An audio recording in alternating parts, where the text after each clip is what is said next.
सध्याच्या कलियुगामध्ये संपूर्ण जग हे पैशाच्या पाठीमागे धावत असून सबसे बडा रुपया याप्रमाणे प्रत्येक जण आपले खायचे दात वेगळे आणि दाखवायचे दात वेगळे अशी कृती करत असताना या कलियुगात चांगुलपणा काही थोर आणि निस्वार्थ माणसांमुळे टिकून आहे. मला समाजानं काय दिलं यापेक्षा मी समाजाला काय देऊ शकते हाच थोर विचार घेऊन सर्वसामान्य माणूस हाच केंद्रबिंदू म्हणून सर्वसामान्य माणसांच्या अडीअडचणी सोडवण्यासाठी रात्रीचा दिवस करणाऱ्या भारतीय राष्ट्रीय मानवाधिकार पार्टी आणि भारतीय मजदूर कल्याण सेवा संघाच्या पश्चिम महाराष्ट्राच्या अध्यक्षा, कैकाडी समाजाच्या जिल्हाध्यक्षा, पोलीस टाइम्सच्या संपादिका आणि जनतेच्या मनातील समाजसेविका विद्याताई माने यांचा महिला दिनाचा औचित्य साधून अपंग महिलांनी आणि मातांनी सन्मान केला आहे.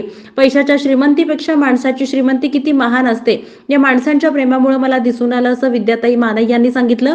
सोलापूर शहरामध्ये गेल्या अनेक दिवसांपासून ही रणरागिणी समाजसेवेचं व्रत हातात धरून काम करत आहे. अनेक पदं चालून आली तरी सुद्धा सर्वसामान्य माणसासाठी आपल्याला काम करायचंय, त्यांच्या अडचणींना धावून जायचंय असं समाजसेविका सातत्यानं सांगत असते. राजकीय अनेक प्रलोभनं आली तरी सुद्धा राजकारणापासून 4 हात लांब राहत समाजसेविका म्हणून काम करणार असा निर्धार विद्याताई माने यांनी केलाय. यावेळी त्यांनी सर्व अपंगांना गुलाबपुष्प देऊन त्यांचा सन्मान केला. सर्व अपंग माता आणि भगिनींनी तसेच भावांनी विद्याताई माने यांचा हृदयपूर्वक सत्कार केल्यानं सर्व वातावरण मानवतामय झालेले दिसून आलं.